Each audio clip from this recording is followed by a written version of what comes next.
Ang negosyante ay pinakiusapan ng tagalinis na magpanggap bilang kanyang asawa sa isang hapunan at ang ginawa niya ay pambihira. Ang unang araw ni Taylor sa pamamahala ng nag-aalanganin ng Texas subsidiary ng kanyang pamilya ay nakatagpo ng isang nakakasindak na revelasyon. Ang kumpanya nila ay nasa bingit na ng pagkasira dahil sa financial losses at high employee turnover. Gayunpaman, ang hamon na ito ay nagpasiklab din ng hindi inaasahang transformasyon para sa panibagong yugto ng kanyang paglalakbay. Ang flight patungong Texas ay mas tahimik pa kaysa sa inaasahan ni Taylor. Isa sa palatandaan sa kanya na dumarating na siya sa yugto ng kanyang buhay kung saan ang mga hamon ay mas magiging higit pa kaysa dati. Habang bumababa ang eroplano ay naaaninag na niya ang mas lumalawak na kalupaan sa kanyang paligid. Malayong malayo sa magulong buhay sa syudad na kanyang pinanggalingan. Dito siya ay makakagawa ng tanda at yun ang kanyang inaasahan. Pagkarating ng subsidiary mula sa reception area hanggang sa mismong struktura ng kanyang paligid ay mabubungaran mo na ang mga outdated na arkitektura nito na siyang naglalarawan sa mga mamamayan ng lugar. Kasabay nito ay ang pagsalubong sa kanya ng mga ilang empleyadong naghahanda ng magpasa ng resignation, isang bagay na sadyang nilinaw sa kanya ng kanyang ama na si Albert. Waring ang subsidiary ng kanilang pamilya ay hindi lamang nasisira dahil sa profits, kundi ganun din sa espiritu. Agad nang nagpakilala si Taylor sa buong team na sadyang tinignan naman siya ng may bahagyang pagkagulat. Nararamdaman na niya ang labis na pagdududa sa kanya ng mga empleyado. Ang baguhan pang direktor na pinadala ng headquarters ay kailangang maibigay ang kanyang lahat bago isipin ang sumuko sa branch na yon. Magandang umaga sa lahat, panimulang wika ni Taylor. Ang boses niya na nananatiling seryoso sa kabila ng pagkanerbiyos. Alam kong lahat kayo ay nagdaan sa maraming pagbabago at hindi kasiguraduhan. Hindi ako nandito para lamang makita o mapagmasdan pa ang matagal ng mga yun, kundi para baguhin ang paraan kung paano tayong nakilos. Naniniwala ako sa team na meron ako ngayon at naniniwala akong kakayanin natin ang lahat. Naging tahimik lamang ang bawat empleyado sa kanilang nadinig. Alam ni Taylor na ang determinasyon ay ang pinakamalagang bagay na namana niya sa kanyang mga magulang, lalo na sa kanyang ama. Sa unang tingin pa lamang ni Taylor sa pasilidad ay alam na niya ang problema. Kabilang na dito ang mga outdated nilang equipment, hindi organisadong workspaces at mahabang listahan ng mga customer complaints. Ang usapin ay hindi lamang tungkol sa mismanagement ng isang kumpanya ang siyang nagpabagsak dito. Dito na niya napansin ang isang babae na nagtutulak pa noon ng cart pababa ng hall. Ang presensya nito ay parang hininga ng maliwalas na hangin at atmosfera ng paligid. Ang maganda nitong ngiti ay sadyang napahinto kay Taylor ng biglaan. "Hello," sambit ng babae habang pumupunas ng kanyang kamay sa suot niyang apron. "Ikaw siguro yung bagong boss na pinag-uusapan ng lahat?" Si Taylor naman ay napangiti. "Oo, ako nga. Ako si Taylor." "Ikaw naman si?" "Sofia, sir." Tugon ni Sofia. Napupuno ang mga mata ng magkahalong pagkabuti at pagkainteres. "Nagpaplano ako na baguhin ang ilang bagay dito nang maisaayos kung ano man ang problema. Pero nadinig na namin yan dati. Pero parang may iba akong nararamdaman sa'yo kumpara sa mga nauna. Pakiramdam ko, sir, ay makakaya niyong maresolbahan ang lahat." Habang nagpapatuloy si Sofia sa kanyang ginagawang paglilinis ay waring hindi maiwasan ni Taylor ang hindi maintriga lalo na sa loob ng ilang araw. Kinakailangan malaman niya ang full dynamics ng opisina at talagang sitwasyon na bumabagabag sa bawat empleyado. At si Sofia, dahil na rin sa tagal niyang pagtatrabaho sa lugar, ay nagawa ng malaman ang realidad patungkol sa lahat ng dapat niyang malaman. Sila ay naging magkaibigan at nagsimula na rin si Taylor na magpasimula ng ilang pagbabago base sa diskarte o paraang kanyang naiisip, kung saan nagsagawa pa siya ng regular team meetings para makapagbukas ng komunikasyon. Ito ay para mas mapaayos pa ang daloy ng kanilang pagtatrabaho, mapalawig pa ang kanilang mga abilidad at ang pag-a-update ng bawat equipments Sadyang iba-iba naman ang naging reaksyon ng iilan. Isang gabi, ang opisina ni Taylor ay binalot ng katahimikan. Si Sofia naman ay agad pumasok sa kanyang opisina, dala ang bahagyang pag-aalinlangan sa kanyang ekspresyon. "Pwede ba kitang makausap?" "Oo naman, bakit hindi? Pasok ka." Tugon naman ni Taylor. Si Sofia ay naupo sa harap ng desk ni Taylor. Nawaring kinakabahan, halatang may importanteng nais sabihin. "Gusto ko lang sanang sabihin na matagal-tagal na rin na may isang dumating dito na nagbigay halaga sa kung ano man ang aming sasabihin at nararamdaman. Nagdala ka ng malaking pagbabago dito, Taylor. Ang papuring iyon sa mga bagay na kailangan ni Taylor para mas magpalakas ng kanyang kalooban." Waring ang pag-aalinlangan sa dibdib ni Taylor ay dahang-dahang nawawala nang dahil sa nadinig. "Maraming salamat, Sofia. Malaking bagay sa akin yan, yang naging komento mo." Sa pagdaan ng mga linggo, ang pagsisikap ni Taylor ay nagsimula ng magbunga. Napalawak na niya ang kanilang productivity. Ang pagre-resign ng bawat empleyado ay halos nawala na. At sa kauna-unahang pagkakataon, sa loob ng ilang taon na nagkaroon na ng magandang profit ang subsidiary. Ang pagbabago ay hindi na maitatanggi pa. Hindi lamang dahil sa mga numero, kundi dahil na rin sa panibagong enerhiya na ipinapakita ng bawat staff. Sa kabila ng lahat, ang pag-uusap at koneksyon ni Taylor at Sofia ay naging madalas pang lalo. At sa bawat pagkakataon na yon ay mas lumalim pa ang kanilang pagkakaunawaan at pagkarespeto sa isa't isa. Alam ni Taylor na malayo pa, na masabi niyang maayos at sapat na ang lahat. Gayunpaman ay labis siyang naliligayahan na makita ang bawat ngiti sa mukha ng team. Hindi lamang niya napapahusay ang kanyang sarili, kundi alam niyang ikinasisiya ito ng kanyang ama. Si Taylor ay nakadama ng isang bagay na hindi niya inaasahan. Ang mahirap na daang kinakailangang tahakin ni Taylor ay nagsisimula pa lamang. Isang beses ay bigla na lamang napatawag kay Taylor ang kanyang ama na si Albert. Ang boses sa kabilang linya ay malinaw na naghatid ng mensahe. Ang audit team umano sa kabilang headquarters ang darating bago sumapit ang linggo para i-review ang operasyon ng subsidiary. Hindi lamang iyon ang routine check, kundi pagsusuri na rin sa kakayahan ni Taylor sa kabila ng pressure sa kanyang pamilya. Alam ni Taylor na ang motibo ni Albert ay hindi lamang dahil sa pag-aalala nito bilang ama, kundi isang hamon sa kanya na mapatunayan ang kakayahan ng kanyang anak dahil doon ay nadoble pa ang pagsisikap ni Taylor para maisaayos pa ang lahat. Binuhos niya ang kanyang oras sa kanyang financial statements, sinisigurado na detalyado at walang problema. At mas maisasaayos pa niya ang pagsasamahan nila ng kanilang team. Mas pinagtuunang pansin ni Taylor na mas kilalanin pa at maging malapit sa bawat empleyado. Dahilan para maging bukas din ang mga empleyado niya sa kanya sa lahat ng paraan. Kung saan nagagawa na nilang maibahagi ang kani-kanilang kwento at suliranin na kinakaharap sa bawat araw. Kaya naging oportunidad din ito kay Sofia na maibahagi ang ilang hamon na kanyang pinagdaraanan. Ang ina ko ay may sakit. Hanggang ngayon, matagal na din yon, sa puntong kinakailangan kong mapahinto sa kolehiyo para lamang maalagaan si mama. Wala kaming pera para masapatan ang halaga ng operasyong kanyang kailangan. Si Taylor ay napatahimik nang madinig yun. Ang maayos sa malaking problema ng isang kumpanya ay isa ng hamon, pero alam niyang mas mahirap pa rin ang personal na sitwasyong kinakaharap ng karamihan. Patawad, Sofia. Ganyan pala kahirap ang pinagdadaanan mo. Si Sofia ay napatungo na lamang, pero sa kabila ng kanyang ibinahagi ay nagawa rin niyang ngumiti. Ganun lang talaga, diba? Pero magpapatuloy lang tayo. Nang dahil sa kanyang nalaman ay nakadama si Taylor ng panibagong dahilan para mas lalo pang makatulong. May maitutulong ba ako sa'yo kung sakasakali? Sabihin mo lang, Sofia. Seryoso ka? Para kay Taylor ay hindi na lamang ito tungkol sa pagsasalba ng kanilang subsidiary, kundi ang magagawa niyang pagbabago sa buhay ng mga taong nagtatrabaho sa kanya. Nang sumapit ang araw ng pagdating ng audit team at agawa na nilang magtanong-tanong at mag-obserba, ine-examine ang bawat aspeto ng operasyon simula nang si Taylor ay dumating.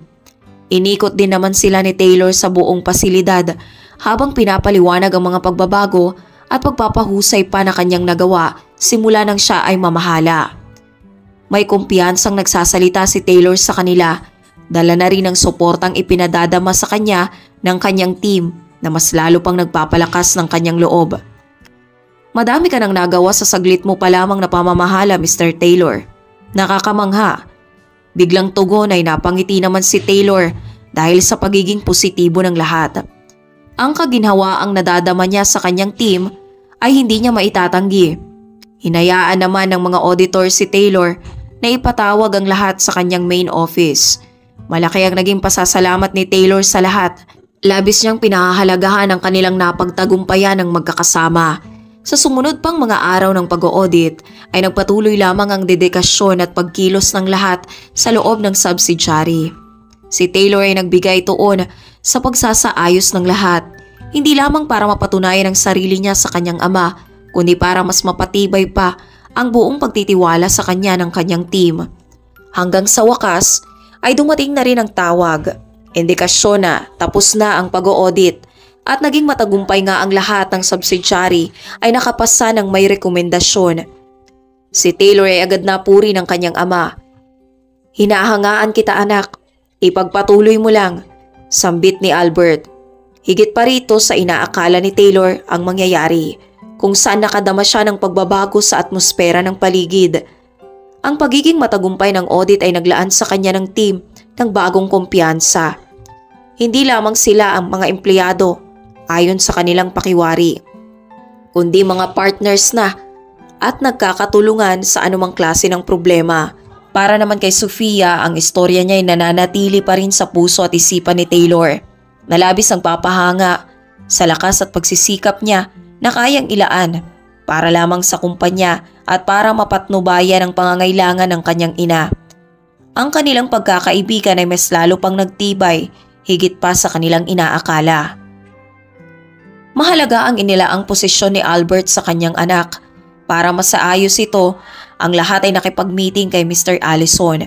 Matapos ang maayos na pag-audit, ay tiyak mas nakakapagbigay ng mas matibay at patuloy pang paglaki ng subsidiary. Si Taylor ay kinakailangan na ring maghanda sa kanyang flight para makausap si Mr. Allison na dapat niyang kumbinsihin. At dahil kilala niya si Mr. Allison na mahilig sa usaping pamilya, ay may naisipan si Taylor na isang bagay. Agad niyang ipinatawag si Sofia para makausap. "Sofia, sana pakinggan mo muna ako. Gusto ko sanang samahan mo ko papuntang meeting." Nagtaka naman si Sofia at napaatras. "Ano po? Ano naman ang gagawin ko sa harap ng isang top executives? Mahusay ka, matalino, magaling makipag-usap. Kailangan kitang makasama bilang kapartner ko para matulungan mong mapukaw ang loob ni Mr. Allison." Si Sofia naman ay waring nagdadalawang isip sa sinabi ng kanyang boss.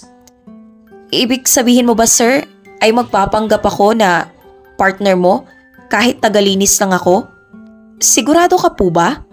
Gaya ng sabi ko, sa talino at husay mo sa pakikipag-usap, lalo na sa pakikibagay sa ibang tao, alam kong walang magiging problema. Pagpupumilit pa ni Taylor. Sa katagalan ay napilitan na rin si Sofia na sumang-ayon nang mangako si Taylor na bilang kapalit noon ay paglalaanan siya nito ng pera na magagamit sa kanyang ina. Sa mga susunod na araw sa bawat pagkakataon ay nagawang ipaaral ni Taylor kay Sofia kung ano ang dapat niyang gawin. Inisa-isa niya ditong ipakilala ang personalidad ng bawat executives na kanilang makakaharap, lalong-lalo na si Mr. Allison. Habang tumatagal ay mas nagiging tensyon ang kanilang ginagawa. Napapabilib din naman si Taylor sa mga opinyon at nagiging pananaw ni Sofia. Ang kanilang pagsasama ay nakabuo sila ng isang partnership na siyang mas nagpapatibay pa ng pagpapabuti ng lahat, dala ng buo nilang pagtitiwala sa isa't isa at magkaparehas na pagnanais. Hanggang sa makapunta na nga ang dalawa sa downtown office building kung saan ang meeting kasama si Mr. Allison ay nagawang may schedule. Sila ay labis na rin kinakabahan. Parehas silang nakaayos ng magarang kasuotan na halos pumaparehas at bumabagay sa isa't isa. at marahan naglalakad papunta sa meeting. Sadyang pinaghandaan nila ang sandaling yon ng may perpeksyon hanggat maaari. Pagkarating sa opisina ni Mr. Allison ay marahan na silang bumungad, dala ang kanilang matamis na pagginti. "Magandang umaga, Mr. Allison." "Magandang umaga rin, Mr. Taylor.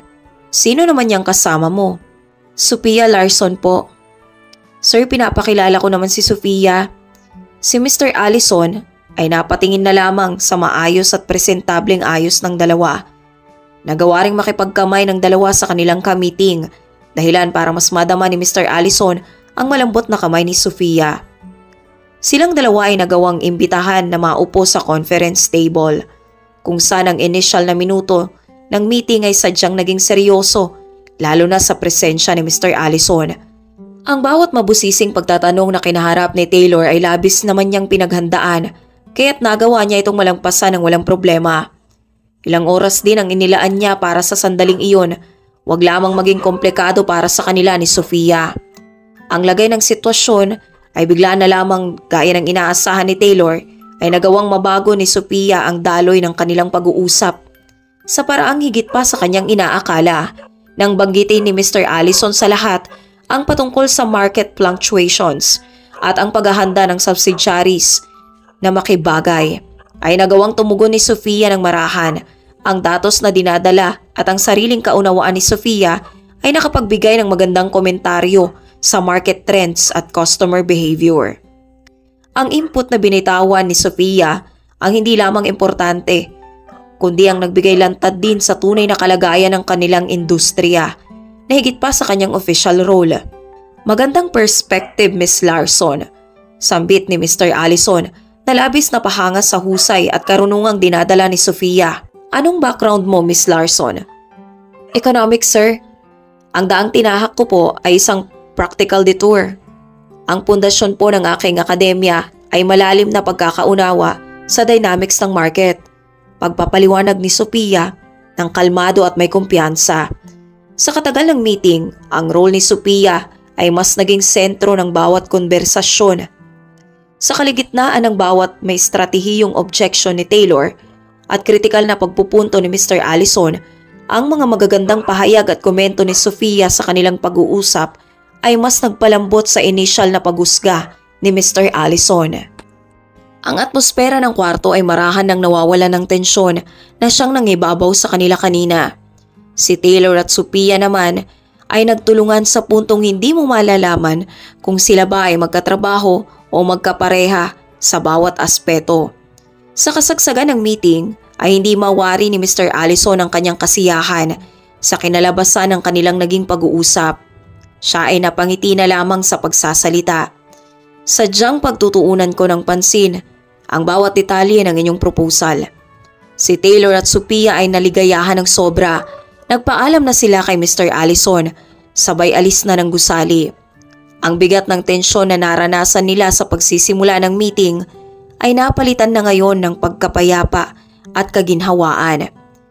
Pero ang pagiging matagumpay ng meeting ay nadala pa ng bagong hamon para sa kanila.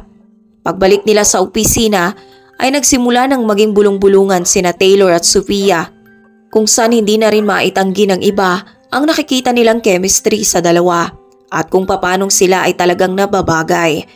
Maging si Mr. Allison ay nakita ang sadyang pagkabagay ng dalawa sa puntong naniwala siyang ganap silang may relasyon. Ito ay naging dahilan sa pagkabuo ng mga katanungan na hindi basta masasagot ni Taylor at Sophia.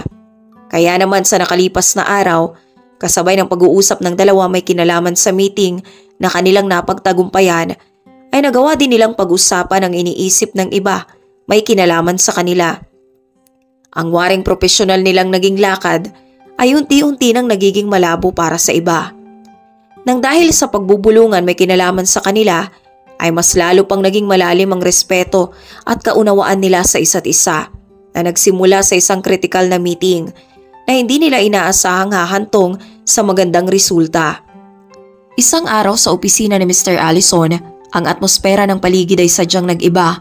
Ang dalawa ay sadyang napupukaw ng mga interes na tingin sa kanila ng mga kasama. Kaya naman sila ay napapayuko na lamang at bahagyang nahihiya. Lingid sa kaalaman nila ay isang unos ang darating na sadyang hindi nila inaasahan. Ito ay makakatanggap si Taylor ng pagtawag sa kanyang sekretarya may kinalaman sa kanyang ama na si Albert. Si Albert ay bigla na lamang napabisita ng pasorpresa. Isang bibihirang pagkakataon para sa lahat na mabisita sila ng tunay na nagmamay-ari ng kumpanya na halos hindi sila napupuntahan. Nang mapungaran ni Taylor ang kanyang ama, ay maraming dahilan agad ang tumakbo sa isipan ni Taylor sa agaran nitong pagbisita. Ang naging ekspresyon ni Albert ay hindi mo mababasa na napapatungo na lamang. Kailangan nating mag-usap, anak. Si Taylor naman ay agad sinamahan at sinabayan ang kanyang ama papunta sa kanyang opisina. Pagkapasok ay agad isinara ni Albert ang pinto para makausap ng pribado ang kanyang anak. Kagagaling ko lang kay Mr. Allison. Natutuwa naman ang naging magandang resulta ng inyong pag-uusap. Pero sinabi din ni Mr. Allison ang pangalan ni Sofia Larson. Tama, di ba? Ipinakilala mo daw siya bilang partner mo. Pero kilala ko siya. Isa lang siyang tagalinis dito. Si Taylor ay napahinga na lamang ng malalim. Bigla na lamang bumilis ang tibok ng kanyang puso. Nawaring natitibag na nito ang kanyang ribcage. Ang direktang komprontasyon sa kanya ay mas naging mahirap pa sa kanyang inaakala. Oo, Dad. Nagawa kong isama si Sofia sa meeting. Hindi lang naman kasi siya basta tagalinis lang, Dad. Lalo na ngayon. May mga kaalaman siya at marunong na magiging mahalaga para sa atin. Sa katunayan ay naging malaki ang parte ni Sofia sa pagka-interes ni Mr. Allison.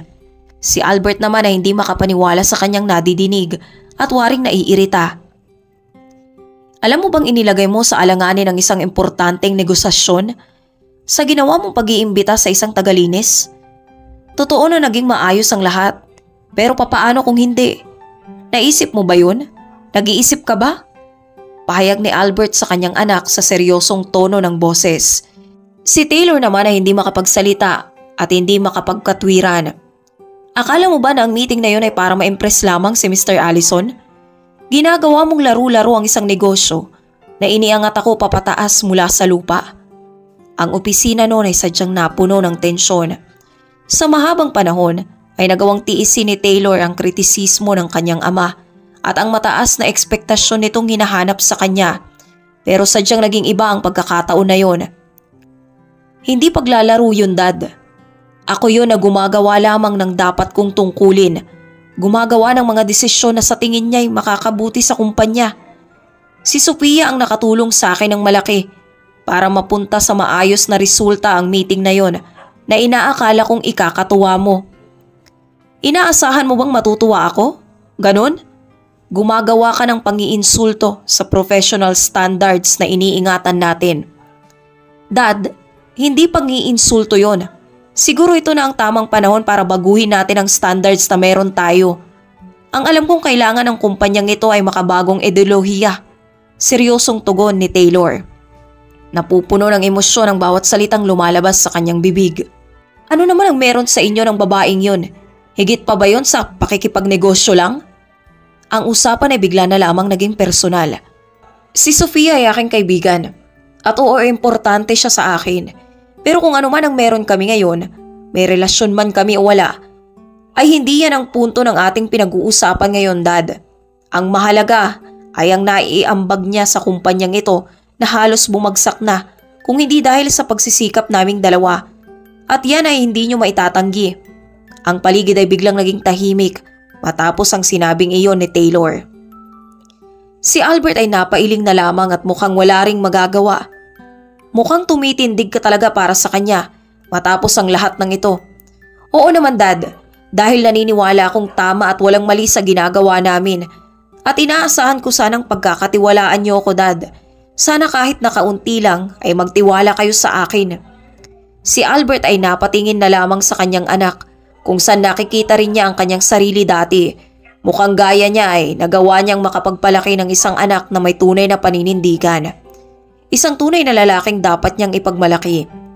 Si Albert ay nagpaalam na para umalis matapos iwan ang pananalitang, "Tingnan natin kung gagana ang paraan niyo." Si Taylor ay napaupo na lamang sa kanyang office chair. Nagawa niyang panindigan ang lahat sa harap ng kanyang ama nang may buong lakas ng loob. Isang bagay na nagawa niya sa kauna-unahang beses.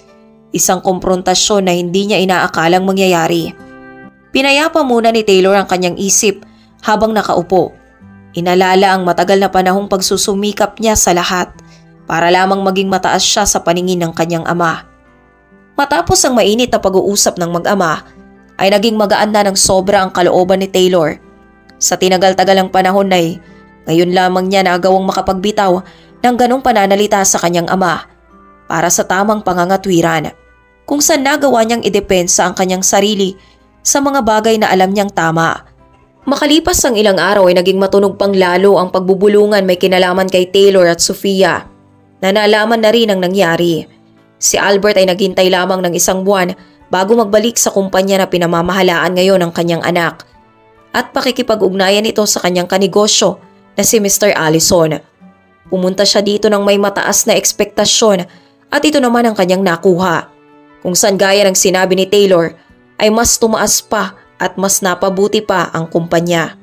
Nagawa na ring ipagtapat ni Taylor sa kanyang ama na sila ni Sofia ay ganap ng merong relasyon at naging katuwang niya sa mga bagay at tagumpay na kanya ngayong nabubungaran. Pasensya ka na anak, napabilib mo ko. Gusto ko lang sukatin ang iyong paninindigan at kung paano kang tumindig sa isang bagay na alam mong tama. Ang mag-ama ay agad na nagyakapan, kung saan nagbigay ng basbas na din ito sa kanyang anak na magiging manugang niya sa hinaharap. Simula noon ay naging maayos na ang lahat. Palagay na ang loob ni Albert na magagawa niyang iwan ang lahat sa isang mahusay na tagapagmana. Habang si Sophia naman ay higit pang naging masaya sa tuluyang paggaling ng kanyang ina nang dahil sa tulong ni Taylor na sadyang hindi mag-aatubili o mag-aalinlangan na siya ay tulungan at bigyan ng labis-labis na pagmamahal.